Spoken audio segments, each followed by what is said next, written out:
திராவிட model அரசின் திட்டங்களை நாடே உற்று நோக்குவதாக கூறியுள்ள முதலமைச்சர் மு.க.ஸ்டாலின் காலை உணவு திட்டத்தை தானே நேரடியாக கண்காணித்து வருவதாகவும் அனைத்து துறைகளிலும் தமிழ்நாட்டை நம்பர் 1 மாநிலமாக மாற்றுவதே தனது இலக்கு எனவும் தெரிவித்துள்ளார்.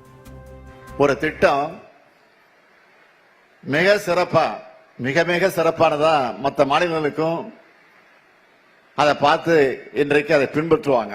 அப்படித்தான் காலை உணவு திட்டத்தை பிற மாநிலங்களும் பிற நாடுகளுமே கூட தொடங்கவும் செயல்படுத்தவும் ஆலோசனை நடத்திக்கிட்டு இருக்கிறாங்க.